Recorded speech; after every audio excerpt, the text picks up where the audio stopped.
주간도 평안들 하셨습니까? 우리 사람이 살면서 경험하고 쉽지 않을 일들을 경험할 때가 참 많이 있습니다.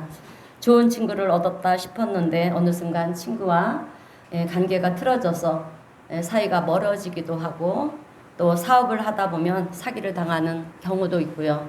또 부도가 나는 그런 일을 당할 때도 있고, 뭐든지 내가 소망하는 대로 잘 될 것처럼 생각했는데 오히려 일이 잘 되지 않고 꼬여버릴 때가 종종 있습니다. 특별히 아픈 질병을 얻게 되면 이 마음에 큰 낙심이 되기도 하고요. 또 좌절이 되기도 하고, 현대약으로는 고칠 수 없는 그런 질병 가운데 걸리게 되면 내가 뭘 잘못한 일이 있는가, 이런 생각도 들고, 정말 인생이란 것이 내 마음먹은 대로 되는 것이 하나도 없구나, 이런 생각을 우리가 하게 됩니다. 그래도 젊었을 때는 인생을 산다라는 게 자신만만했지만 시간이 지나면 지날수록 자신감이 떨어지는 것을 우리의 삶 속에서 보게 되죠. 여러분, 우리 인생을 비유를 할 때 등산을 하는 것과 같다라고 그렇게 비유를 하고 있습니다. 오르막길이 있으면 내리막길이 있기도 하고요. 일단 등산을 한다는 이 자체가 쉬운 일은 아니잖아요. 그죠? 올라가려면 힘들고 어렵고, 그렇습니다. 또 어느 구간을 가다 보면 이제 두 발로 걸어가는 것이 아니라 네 발로 기어서 올라가야 되는 그런 험한 산길을 만날 때도 있습니다. 그래서 꼭 우리 인생 같다, 이런 얘기들을 하는데요.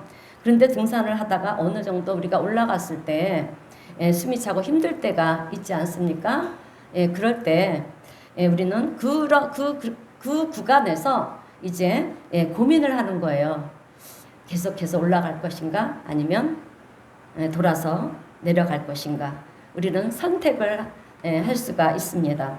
그래서 등산은 우리가 선택을 할 수 있다라고 하는 거죠. 그래서 참 좋은 것 같아요. 올라가다가 힘들면 우리가 다시 내려오면 되니까. 그런데 우리 인생은 사실 그렇지 않다라고 하는 것입니다. 험한 어떤 문제를 만났어도 돌아서서 내려올 수가 없어요. 어떻게 해서든지 우리는 헤쳐나가야 되고요. 또 뚫고 나와야 되고.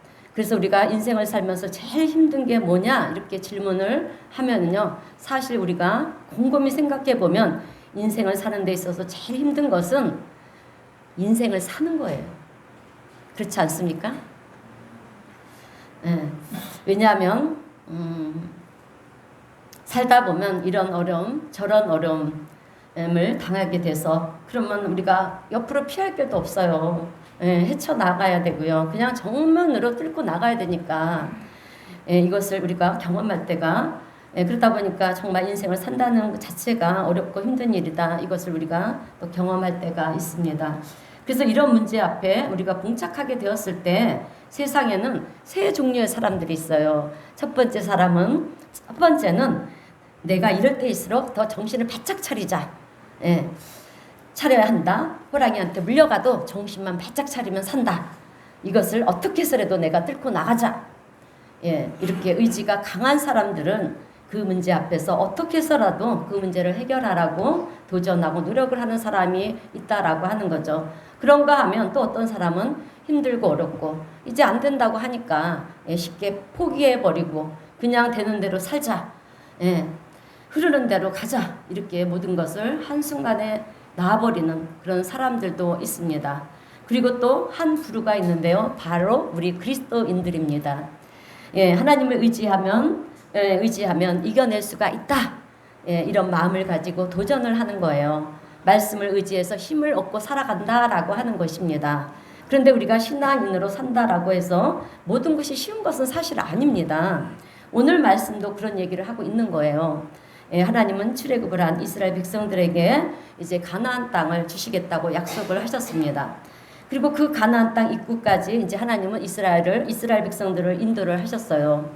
그래서 이스라엘 백성들은 이제 우리가 하나님께서 약속하신 그 땅을 얻을 때가 됐구나, 이렇게 생각을 하고 가나안 땅을 향해서 요단강을 건너가고 들어가 보니까 사람들이 없는 텅 빈 땅인 줄 알았는데 막상 들어가 보니까 예, 이미 그 땅에는요 많은 민족이 있고요, 많은 족속들이 있는 거예요. 예, 난공불락 같은 그런 또 공격하기 어렵고 무너뜨리기 어려운 여리고성이 있었던 것입니다.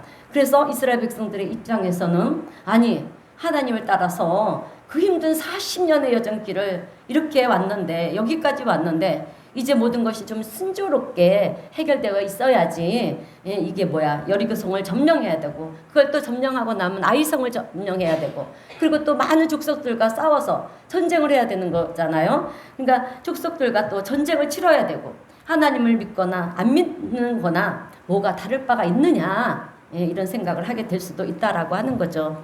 그런데 그럼에도 불구하고 여러분, 우리가 신앙생활을 하다 보면 하나님의 도우심을 받으면서 여리고성을 점령하는 자와 또 하나님의 도우심 없이 여리고성을 점령하는 것은 하늘과 땅의 차이라는 것을 아셔야 합니다. 오늘 본문의 말씀은 여리고성, 난공불락의 성, 그러니까 절대로 무너지지 않는 성이다 이렇게 얘기를 했던 그 여리고성이 무너지고요. 예, 그 성을 점령하는 이스라엘 백성들의 이야기를 여호수아 6장은 우리들에게 소개를 해주고 있습니다. 그래서 저는 오늘 이 말씀을 통해서 우리 인생을 살아가는 데 있어서 어려운 문제, 예, 우리가 어려운 문제도 만나고 위기도 만날 때가 있지 않습니까? 예, 그런 위기에 봉착했을 때 어떻게 해나가야 될 것인가, 우리에게 주시는 두 가지 교훈의 말씀이 있습니다. 그 말씀을 전하면서 함께 은혜를 나누고자 합니다. 첫 번째는 하나님의 말씀대로 행하는 것이 승리의 비결이라 라고 하는 것입니다. 하나님의 말씀대로 행하는 것이 승리의 비결인 줄로 믿습니다. 자, 여러분, 성경을 보면은요 많은 전쟁이 있고요, 또 많은 위기 상황들이 펼쳐집니다, 성경 속 안에는. 그런데 승리의 비결은 한 가지 공통된 점이 있어요. 그것은 항상 하나님이 말씀하신 대로 할 때 기적이 일어났다라고 하는 거예요. 그런데 문제가 뭐냐, 하나님의 말씀은 때로는 우리의 상식을 벗어날 때가 너무도 많다라고 하는 거예요. 우리가 이해할 수 없는 말들이 너무 많아요. 안 그렇습니까? 예, 이해가 안 될 때가 많아요. 그래서 하나님께서 우리에게 말씀을 주실 때는 뭐 그냥 우리가 알아들을 수 있는 그런 상식적인 차원에서 얘기를 해주시면, 예수를 안 믿는 사람들도 성경을 보면서 아 그래, 이러면 되겠구나, 이런 방법이 있었구나, 이렇게 납득을 하고요, 또 이해를 하고 성경 말씀을 신뢰를 할 텐데, 하나님이 주시는 말씀은 우리가 세상에서 배웠던 지식이나 경험이나 경험과는 전혀 다른 그런 얘기를 하신단 말입니다. 그래서 기드온과 300명의 용사들도 보게 되면 그 사사기 7장에 나오죠. 기록이 되어 있는데요. 사사기 7장에 미디안이라고 하는 나라와 이제 전쟁을 치르게 되는데, 셀 수 없이 많은 아주 수십만 명의 이 미디안 군사들이 전쟁을 치르겠다고 쳐들어오고 있는 거예요. 그래서 기드온도 이제 군사들을 모으는데, 그래서 군사들을 모았는데 32,000명이 모이는 것입니다. 예, 미디안 군사의 숫자에 비하면 터무니없는 숫자잖아요. 그런데 하나님은 너무 많다, 돌려보내라, 숫자를 줄이라는 거예요. 여러분, 이게 말이 됩니까? 지금 숫자로도 전쟁에 나가면 칠판인데 그 숫자를 또 줄이라는 거예요. 그런데 이유가 있었습니다. 그 이유는 뭐냐면, 너희들이 미디안과 싸워서 이기면 내가 도와서 이긴 것이 아니라 니네 힘으로 이겼다 할 거니까 너무 많다, 돌려보내라. 예, 숫자를 줄이라는 것입니다. 그래서 돌아간 숫자가 22,000명이 돌아갔어요. 그러면 몇 명이 남았습니까? 10,000명이 남은 거죠. 그런데 하나님은요, 그래도 많다라고 하는 거예요. 그래도 많다, 돌려보내라.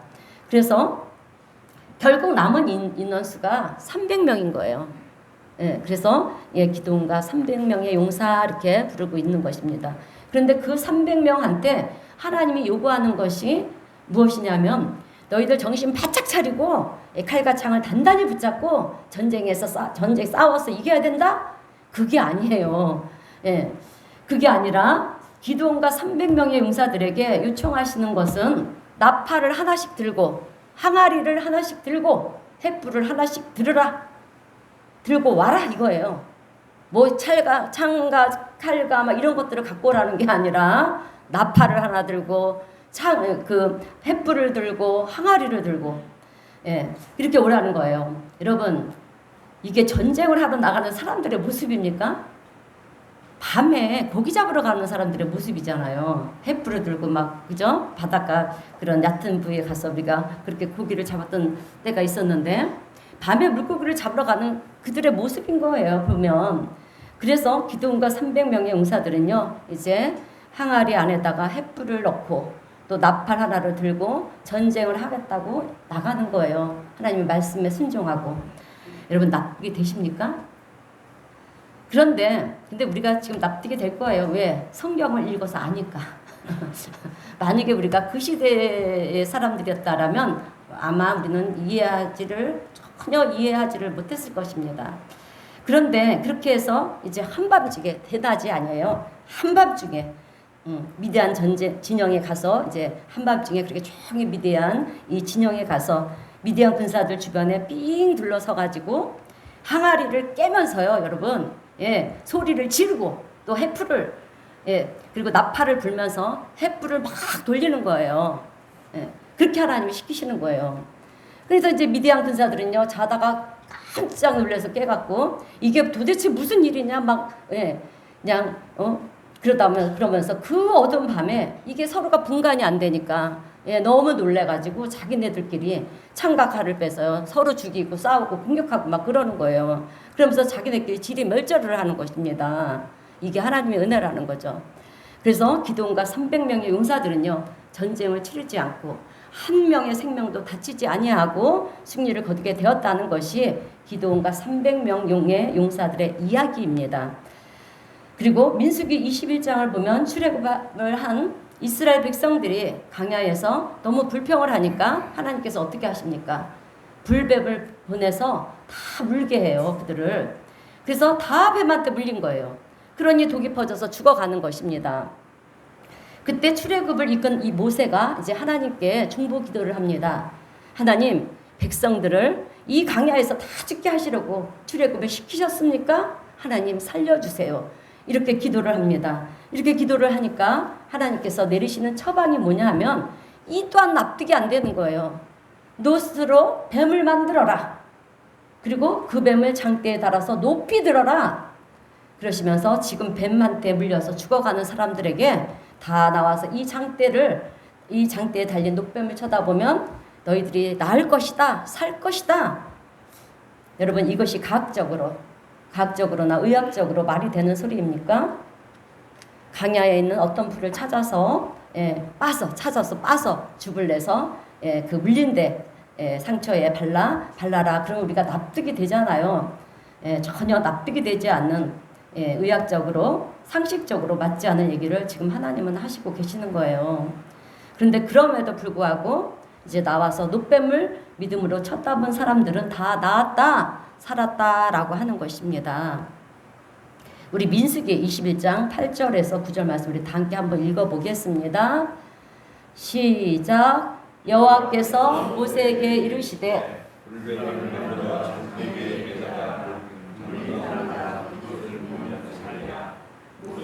놋뱀을 만들어 장대 위에 다니 뱀에게 물린 자가 놋뱀을 쳐다본즉 모두 살더라. 아멘. 이렇게 성경은 얘기하고 있습니다. 여러분, 세상에서 과학을 연구하고요, 또 공부를 많이 한 분들이 성경의 말씀은 터무니없는 말씀이고 또 엉터리 같은 얘기다, 이렇게 얘기를 합니다. 그래서 과학이나 의학이나 이런 세상적인 학문에서는요, 교회에서 가르치는 이런 얘기들에 대해서 거짓이라고 얘기도 하고요, 또 받아들일 수가 없다라고도 합니다. 종교를 무시하는 거예요. 그리고 이런 얘기들을 전하는 목회자나 또 그것을 들으면서 은혜를 받고 또 아멘 하는 성도들을 세상 사람들은 한심하게 본다라고 하는 것입니다. 어떻게 기본적인 상식이 있다면, 학교에서 공부를 한 사람이라면 어떻게 그런 얘기에 대해서 그렇다고 믿고 말이 안 되는 얘기에 아멘으로 그렇게 말을 하느냐라고 하는 거죠. 그래서 요즘은 과학의 얘기, 의학의 얘기를 가지고요, 교회를 공격하는 사람들이 참 많이 있습니다. 그런데 우리가 알아야 되는 것이 있어요. 우주 만물을 창조하신 하나님은요, 오늘도 살아서 인류 역사를 주관하시는 하나님이시지만 과학도 의학도 하나님의 주권 아래 있다라고 하는 거예요. 믿으시기를 주님의 이름으로 축원드립니다. 주님이 하나님이 주관하고 계신다라고 하는 것입니다. 여러분 과학은요 그저 과학일 뿐인 거예요. 과학은 과학의 영역 안에서 나타나는 현상을 분석할 뿐이지 그것이 종교의 영역에 대해서 이래라 저래라 이러니 저러니 얘기할 수가 없는 것입니다. 여러분 우리가요 과학의 영역이나 생물학의 영역에서 우리 인간의 이 존재를 분류하면 어떤 쪽으로 분류를 하시는지 아십니까? 그러니까 동물이냐 식물이냐로 놓고 볼 때 우리는 동물에 속하는 거예요.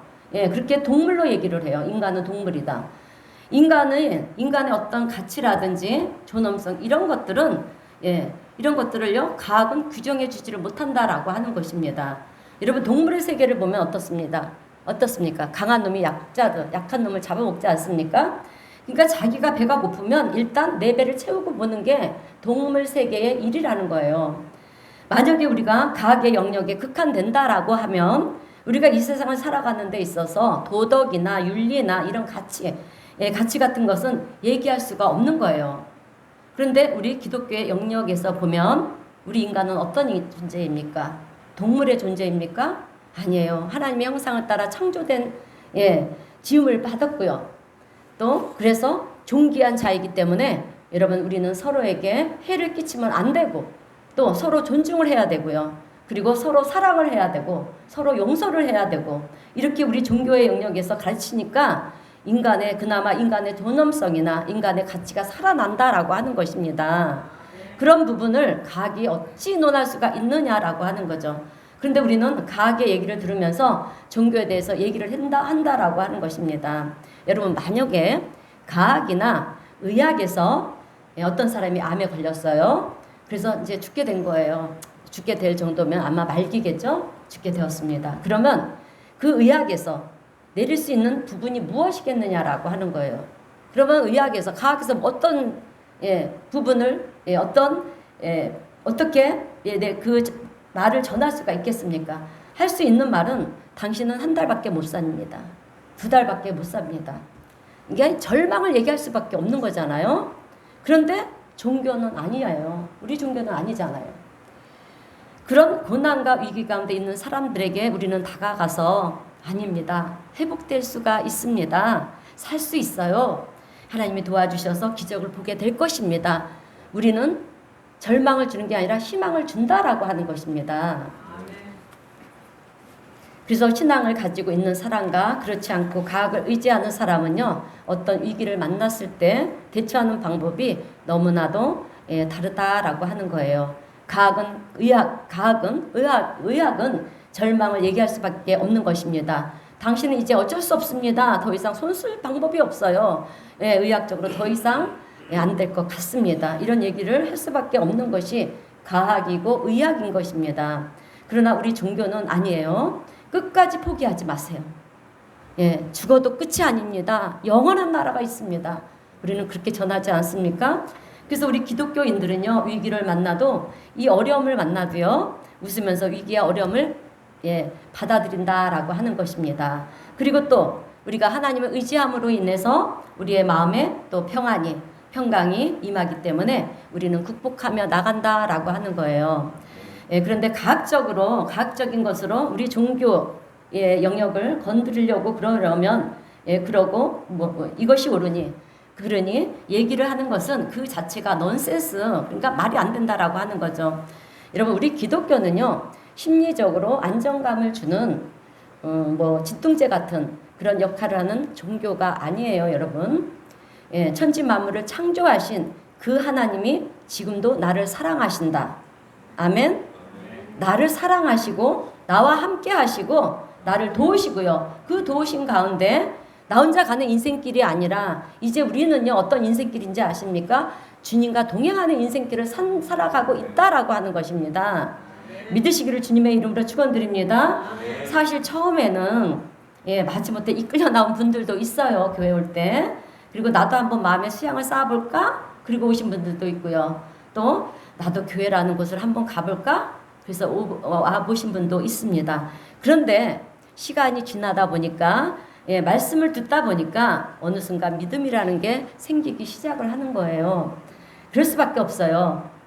로마서 10장 17절 말씀을 보게 되면 믿음은 들음에서 나며 들음은 그리스도의 말씀으로 말미암느니라 이렇게 말씀했기 때문에 여러분 우리가 말씀을 자꾸 듣다 보면요 믿음이 생길 수밖에 없는 거예요.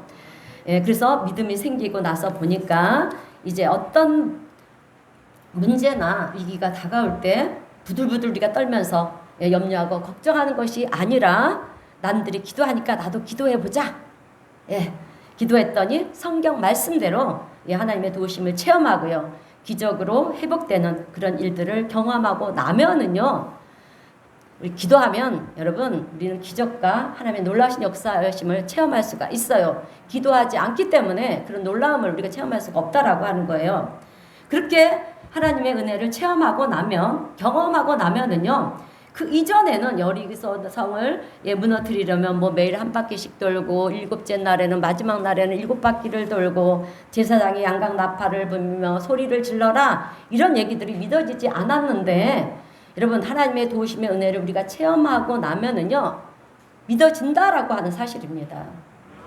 그래서 우리 종교는요 체험의 종교예요. 체험의 종교이기 때문에 반드시 하나님의 은혜를 체험해야 돼요. 여러분 아직 체험해 보신 분들이 없다면 반드시 체험해 보시기를 바랍니다. 체험해야지 보이지 않는 하나님을 믿을 수가 있는 거잖아요. 그죠? 자, 여러분 하나님의 방법은 우리의 상식으로는 정말 이해가 안 돼요. 말도 안 되는 소리잖아요. 그죠? 말이 됩니까? 예, 그런데 결과는 어떻게 되었느냐? 그렇게 했더니 하나님의 말씀대로 했더니 남공불락 같은 그런 여리고성이 무너졌다라고 하는 것입니다. 그런데 여기서 우리는 이런 질문을 한번 해보는 거예요. 하나님이 말씀만 하시면 그냥 여리고성이 무너질 텐데 왜 그때요 하루에 한 바퀴씩 돌고 또 마지막 날 일곱째 날에 7바퀴를 돌고 왜 나팔을 불고 또 소리를 지르라고 그러십니까? 여러분 하나님이 왜 그렇게 하라고 하셨을까요? 할렐루야. 우리 권사님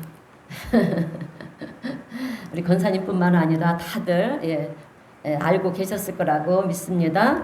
그래요. 우리의 믿음을 보시기 위함이에요. 여러분 왜 그러셨냐 하면 하나님은 항상 중요하게 보는 것이 있어요. 그것은 우리가 하나님을 신뢰하는가 하나님의 말씀을 믿고 따르는가 그것을 보시기를 원하신다라고 하는 것입니다.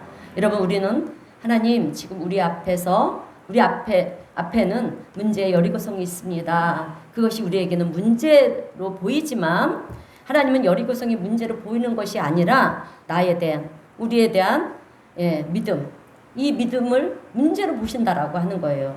우리는 하나님 내 앞에 있는 문제 여리고성을 무너뜨려 주세요 그렇게 기도를 하지만 하나님은 그 여리고성에 관심이 있는 게 아니에요. 관심이 없어요.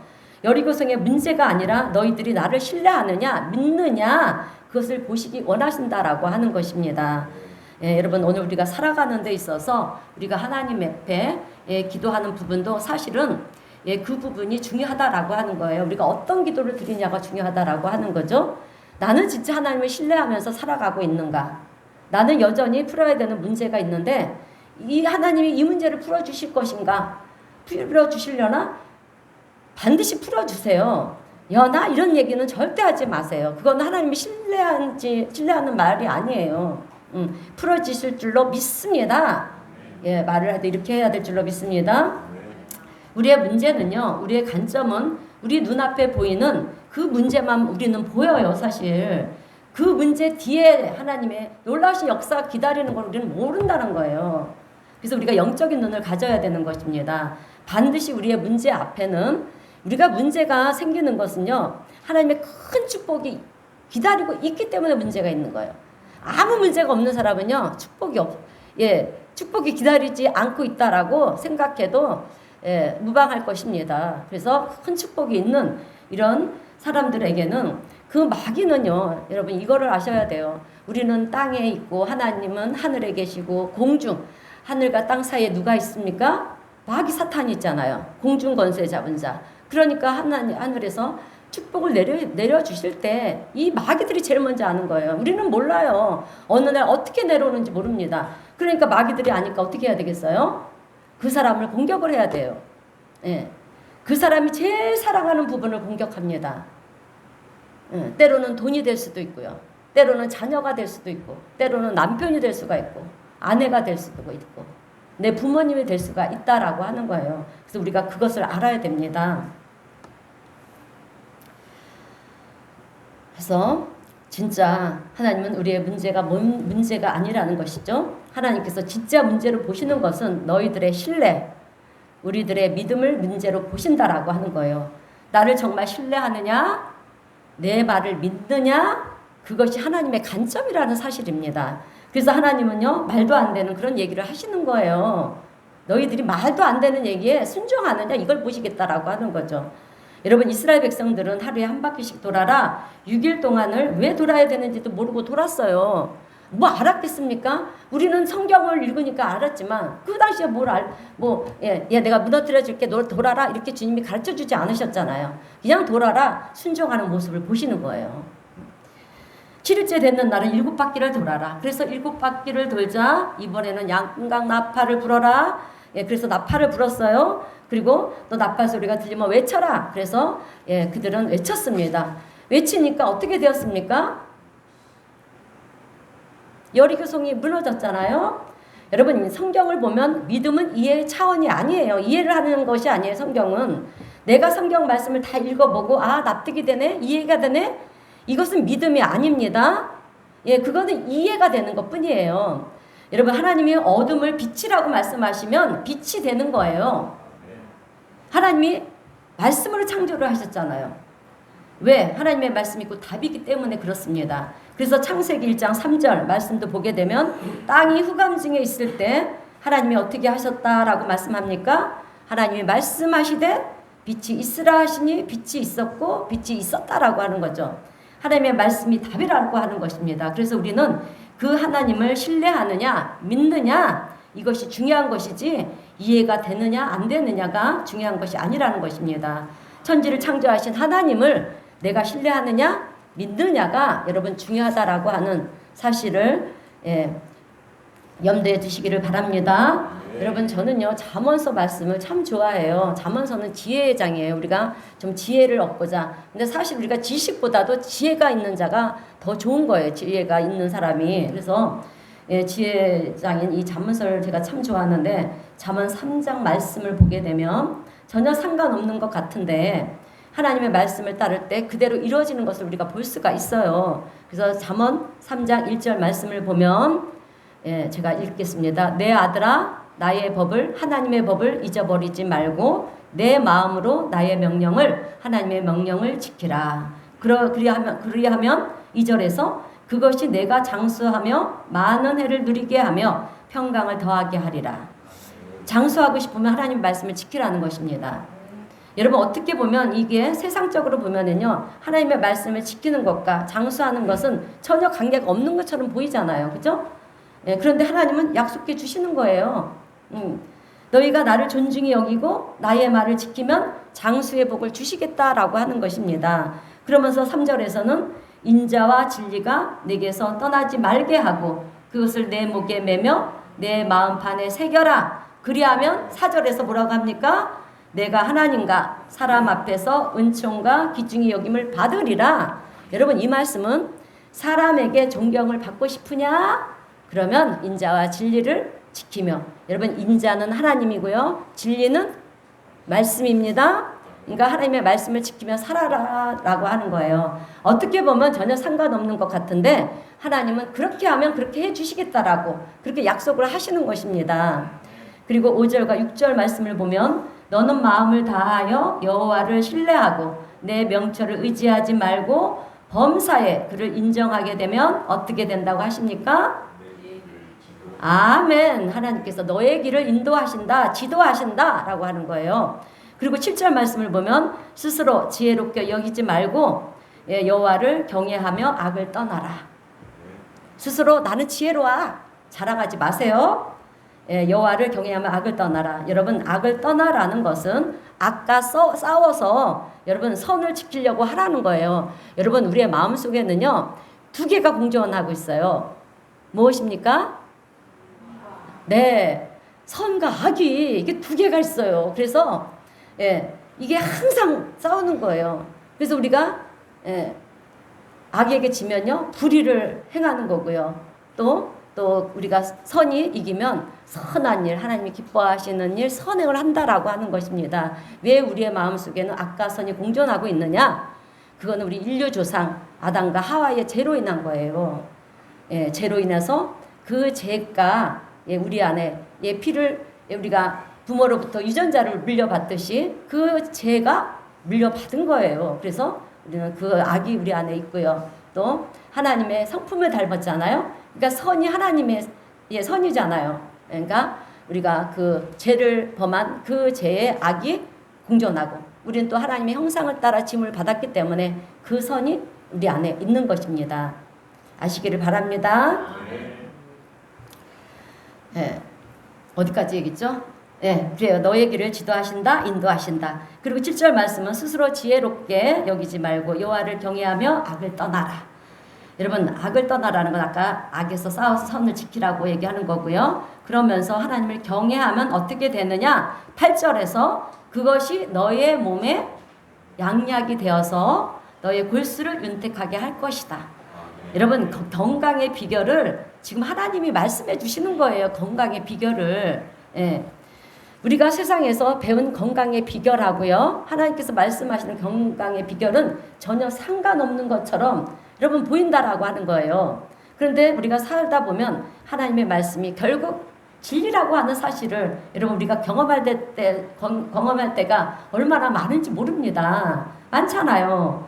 그런데 우리는 그래서 우리는 건강하게 살면 여러분 세상에서 우리가 운동도 열심히 하고 또 몸에 좋은 영양제도 많이 먹고 음식을 가려서 그렇게 먹습니다. 그런데 여러분 어느 순간에 내 몸에서 병이 자라고요. 또 그 질병으로 인해서 한순간에 쓰러져 버리는 이 사람들이 우리 주변에는 많이 있다라고 하는 것입니다. 저의 친정 작은아버지도 아주 건강하셨어요. 아주 건강이라면 아주 자기가 자랑까지 할 정도로. 그리고 아주 몸에 좋은 거라면 얼마나 지금 우리 엄마도 계시지만 그렇게 자기 몸을 아끼고 그러셨던 분이셨어요. 그런데 저녁 잘 드시고요. 이제 지금 2주기를 얼마 전에 지냈는데 저녁 잘 드시고 그냥 여름이었는데 이제 수박을 드신 거예요. 잘 드시고 수박을 먹으면 자다가 막 소변이 자주 마려우니까 소변 먹고 화장실 가서 소변 보고 들어가서 자야 되겠다. 그래서 화장실에 갔다가 쓰러져서 그 쓰러진 자리에서 그냥 돌아가셨어요. 너무 허무하게 돌아가셨어요. 근데 그 저희 작은아버지 나이가 많으시냐? 우리 김수사보다 2살 많아요. 그냥 너보다 정말 허망한 죽음을 맞이했죠, 여러분. 그래서 여러분 사실 건강이라고 하는 것은요. 내가 지키려고 해서 지켜지는 것이 아니라는 거예요. 하나님이 지켜주셔야만 우리가 건강할 수가 있다라고 하는 것입니다. 그래서 저도요 우리 성도님들을 위해서 기도할 때 문제를 먼저 놓고 기도하지 않아요. 먼저 저는 건강을 위해서 기도를 해요. 그리고 우리 지금 성도님들이 젊은 사람들도 아니고 거의 다 몇 분만 빼놓고 우리가 다 60 정도가 되지 않았습니까? 넘었죠? 그러다 보니까 건강이 먼저예요. 그래서 우리가 건강해야 하나님이 또 하는 거고요. 건강해야 또 자녀들도 돌볼 수가 있는 거잖아요. 그래서 우리가 건강에 기도를 해야 할 줄로 믿습니다. 그래서 여러분들도 건강을 위해서 그리고 또 우리는요 죽음을 위해서도 기도를 해야 돼요. 우리가 또 이렇게 허망한 죽음을 맞이하면 안 되잖아요. 그래서 우리도 좀 건강을 위해서 기도도 해야 되지만 하나님 저도 이렇게 저녁 잘 먹고 자식들과 노란 얘기도 하고 그렇게 자다가 하늘나라 가게 해주세요. 이런 기도도 해보세요. 우리는 죽음까지도 기도하는 그런 믿음의 성도님들이 되어야 할 줄로 믿습니다. 그래서 오늘 우리가요 하나님 말씀을 보면서 깨달아야 되는 것은 세상적인 방법이 아니라 항상 하나님의 말씀대로 해답이라고 하는 이 사실을 잊지 않는 우리 성도님들이 되시길 주님의 이름으로 축원드립니다. 여러분 하나님이 닫으시면은요 열 자가 없어요. 열면 닫을 자가 없고요. 하나님이 풀어주셔야만 여러분 열린다라고 하는 것입니다. 믿으시길 축원드립니다. 내가 아무리 높아지려고 그래도요, 하나님이 높아주지 않으면 우리는 높아질 수가 없는 거고요. 내가 아무리 겸손한 자리에 있으려고 그래도요, 하나님이 높여주면 우리는 높은 자리로 갈 수밖에 없다라고 하는 거예요. 예, 오늘 이 단순한 삶의 지혜를 깨닫는 우리 성도님들이 되시기를 바랍니다. 예, 그래서 우리가 늘 하나님의 말씀에 가까이 가는 것이 중요하다라는 거예요. 왜냐하면 하나님을 가까이 함이 내게 복이라고 얘기했잖아요. 그죠? 시편 73편 27절에서 28절에서 예, 그렇게 하나님을 가까이 함이 내게 복이라. 그리고 삶에 있어서 이런 문제 저런 문제가 있을 때 하나님 내가 주님의 말씀 앞으로 나갑니다. 주님 말씀하여 주옵소서. 우리가 이런 기도도 해야 돼요. 그래서 이제 말씀을 주시면 그 말씀을 지키는 거예요. 그러면 내 삶의 문제가 말씀을 지키는 것과 상관이 없는 것 같아도요, 내가 하나님의 말씀 앞으로 가서 그 말씀에 귀를 기울이고요, 또 그 말씀을 지켜나갈 때 하나님은 우리의 삶의 모든 문제들을 풀어주시고요, 해결해 주시는 그런 하나님의 은혜를 우리가 체험하게 될 줄로 믿습니다. 예, 이렇게 주일날 말씀에 은혜 받고, 예, 또 아멘으로 화답하고 믿습니다도 화답하고 그리고 갔으면 이 말씀을 삶 속에 적용을 해야 돼요. 적용을 안 하기 때문에 그 말씀이 역사를 안 하는 거예요. 예, 적용을 꼭 하시기를 바랍니다. 자, 두 번째로 우리가 문제를 이기고 살아갈 수 있는 방법은 중간에 포기하지 말라라고 하는 거예요.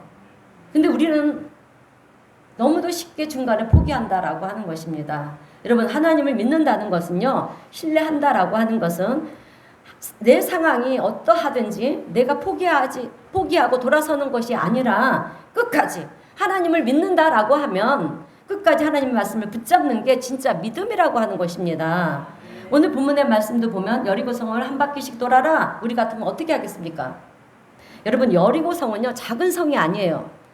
아주 큰 성입니다. 지금도 이스라엘의 그 여리고 성터를 가보면 성터가 엄청 크대요. 막 그냥 산지도 있고 막 그렇답니다. 예, 그래서 성지순례를 통해서 그 성터를 본 사람들은 나라면 돌았을까? 예, 그렇게 돌지 않았을 것 같다라고 그렇게 얘기들을 한다라고 합니다. 그런데 그럼에도 불구하고 하나님께서 돌아라 그러니까 이스라엘 백성들은 한 바퀴를 도는 것입니다. 돌았다라고 하는 거죠. 그 다음 날이 되니까 또 돌아라. 예, 그래서 또 돌았어요. 셋째 날에도 돌아라. 그쯤 되면 이제 불평이 나오기 시작을 하겠죠? 그죠? 우리 같으면 불평이 막 나올 거예요. 뭘 맨날 그렇게 돌라 그래. 예? 이쯤 돼서 그냥 무너뜨려 주시지. 그리고 나흘째가 되면 이제 더 화가 나지 않겠습니까? 에이, 맨날 돌라고 그러고 이게 뭐야? 그죠? 예, 다섯째 날이 되면 세상 말로 이제 뚜껑이 열리는 거예요. 뚜껑이, 그죠? 예, 예, 안 돌아 불평하는 일이 생길 것입니다. 그런데 7일째가 되니까 예, 이제는 7바퀴를 돌라고 그러시는 거예요. 한 바퀴씩 돌면서 여기까지 온 것도 힘들어 죽겠는데 7바퀴를 돌아라. 여러분이면 돌겠습니까? 그런데 하나님의 말씀을 따라 정말 7바퀴를 돌고요, 양강 나팔을 불고 또 소리를 질렀더니 어떻게 되었느냐? 세상적인 지혜로는 절대로 무너지지 않는 그 난공불락 같은 여리고성이 하나님 말씀대로 했더니 여러분 무너졌다라고 하는 거예요. 절대로 무너지지 않을 것 같은 성이 무너진 것입니다. 여러분, 오늘 우리가 이 말씀을 보면서 깨달아야 되는 것이 있어요. 그것은 결단은 쉬운데 우리가 결단은 쉽지 않습니까? 결단을 해요. 항상 말씀을 들으면서도 그래, 하나님이 용서를 해라 했으니까 나도 용서해야지 이렇게 결단들을 하지만 막상 나를 힘들게 했던 사람을 보면요, 그 용서가 안 되는 거예요. 막 화가 치미는 거죠. 응? 그래서 결단하기는 쉬운데 그 결단을 중간에 포기하지 않고 끝까지 지켜나가는 것, 이것이 어려운 거잖아요. 예. 그러니까 결단하기는 쉬운데 지키기는 어렵다라고 하는 것입니다. 여러분, 다니엘서를 보게 되면 하나님께서 다니엘을 존귀한 자로 만드셨어요. 예. 왜 하나님 다니엘을 존귀하게 만드셨는지 아십니까? 다니엘은 이스라엘 백성이었잖아요. 그런데 바벨론이 쳐들어와서 이제 침략을 당해서 이스라엘이 멸망을 하게 돼요. 그런데 그때 이제 바벨론의 포로로 끌려갑니다. 끌려갔을 때 이 다니엘은요, 뜻을 세웠어요. 결단을 한 것입니다. 내가 비록 바벨론의 포로로 끌려왔지만, 그래서 할 수 있는 것이 없지만, 하나님을 예배하고 또 예루살렘을 향해서 매일 하루에 3번씩 기도하고 이것을 나는 지킬 것이다. 이렇게 결단을 한 것입니다. 그런데 그렇게 결단을 하고 나니까 어떤 일이 생겼냐면 어떤 위기가 왔느냐면 한 달 동안 다른 신에게 절을 하고 예배를 드리는 사람은 사자밥이 되도록 사자굴 속에 던져버리겠다. 이렇게 바벨론 왕의 명령이 내려진 거예요. 그런 그쯤 되면 이제 다니엘의 마음속에 한 달만 쉬어야 되겠다. 우리 같으면 그러지 않겠습니까? 한 달만 쉬어야 되겠다. 그럴 만도 한데 다니엘은 그러지 않았다라고 하는 거예요. 그럼에도 불구하고 내가 하나님 앞에 결단한 것은 어떤 어려움이 오더라도 내 생명을 해하는 일이 있다 할지라도 나는 그 약속을 지키겠다. 그래서 그런 칙령이 떨어진 줄 알면서도 여러분 다니엘은요 하나님을 찬양하고 기도하고 하루에 3번씩 그렇게 기도를 하고 예배했던 사람이 다니엘이었다라고 하는 거예요. 그러니 하나님께서 그런 다니엘을 존귀한 자로 세워주지 않겠느냐라고 하는 거죠. 그런데 존귀한 자로 만드실 뿐만 아니라 사자굴 속에 던져줬잖아요. 그렇게 절을 하니까 예배를 드리니까 이제 사자굴 속에 던져버렸어요. 그러나 사자굴 속에 던져졌어도 하나님은 사자의 입으로부터 다니엘을 보호하시고요. 건져내셨다라고 하는 것입니다. 그리고 바벨론의 온 지방을 다스리는 자로 그렇게 하나님이 세워주셨다라고 하는 것입니다. 이방인이 그것도 포로로 끌려온 자가 그 바벨론의 온 지방을 다스리는 그런 위대한 자리에 섰다라고 하는 거죠. 근데 오늘 우리에게도 다니엘 같은 그런 마음이 있느냐라고 하는 것입니다. 결단을 하는 그런 마음이 있느냐라고 하는 거예요. 우리가 신앙생활을 하면서 하나님의 말씀대로 살고 있느냐라고 하는 거죠. 내가 계획을 세우고 내가 결단을 하면서도 지키지 않고 우리는 그렇게 살아간다라고 하는 것입니다. 그러면서 하나님 왜 나를 축복하지 않으십니까?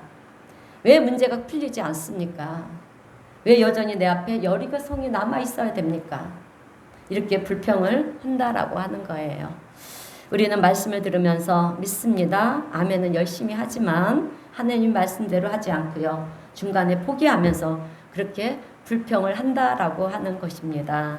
여러분 여리고성은 하나님 말씀하신 대로 아무리 힘들어도요. 아무리 하기 싫어도 중간에 포기하고 싶은 마음이 있고 또 불신하는 마음이 있다 할지라도 하나님이 말씀하신 대로 행했을 때 여러분 여리고성은 무너진다라고 하는 것입니다.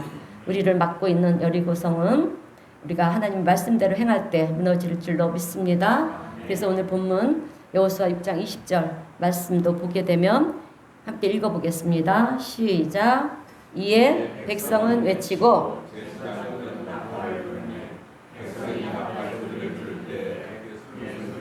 외치니 성벽이 무너져 내린지라. 아멘.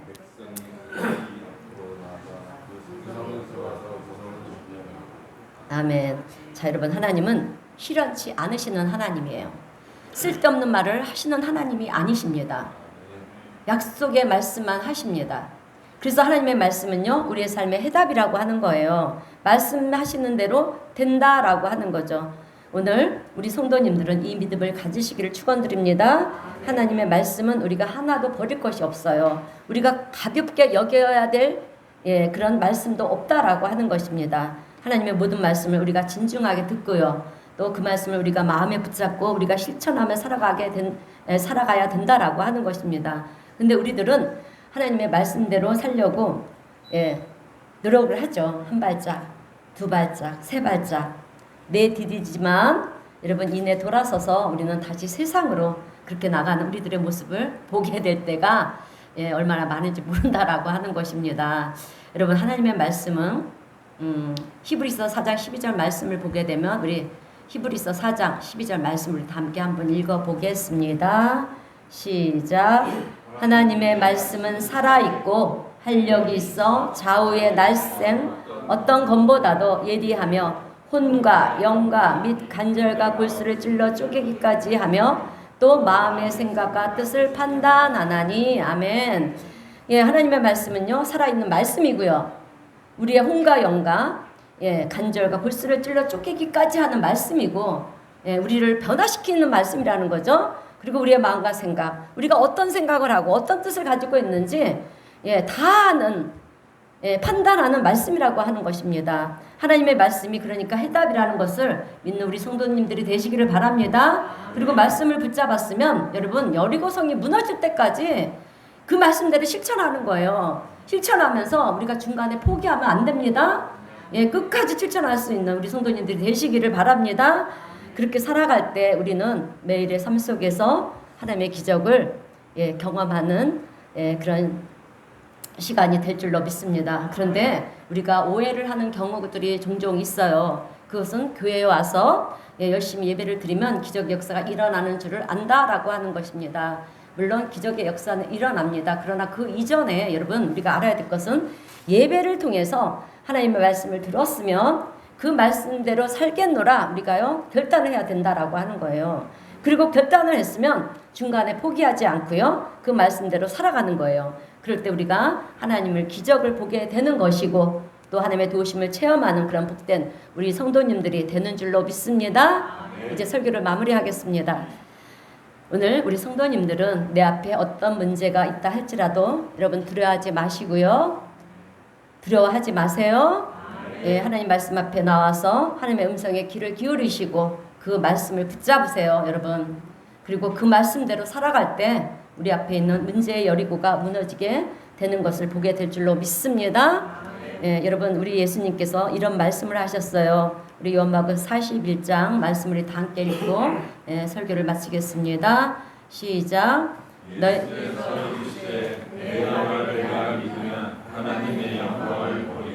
아멘. 예수님이 하신 말씀이에요. 내가 내 말을 믿으면 하나님의 영광을 볼 것이다. 이 믿음으로 세상을 이기시는 복된 우리 성도님 모두가 되시기를 주님의 이름으로 축원드립니다. 기도하겠습니다. 사랑과 은혜가 충만하신 하나님 아버지 은혜에 감사합니다. 오늘도 말씀을 통하여서 우리의 삶을 돌아보게 하셨는데 주님 오늘 우리 사랑하는 성도님들이 더욱 하나님의 말씀 앞에 귀를 기울이는 주님의 자녀들이 되게 하여 주옵시고 또 하나님의 말씀을 실천하며 나감을 통하여서 하나님 우리 눈앞에 있는 문제의 여리고성이 다 무너지고 또 기적의 역사가 일어나는 것을 주님 우리에게 우리의 삶 속에 보게 하여 주시옵소서. 그래서 살아계신 하나님을 더 각신하며 또 믿음 생활을 하는 우리 성도님 모두가 될 수 있도록 우리 하나님 은혜 베풀어 주심을 믿습니다. 우리를 도우시고 늘 함께 해주시는 주님을 찬양하오며 예수님의 이름으로 기도드리옵나이다. 아멘. 우리 찬송가 545장 찬송하겠습니다.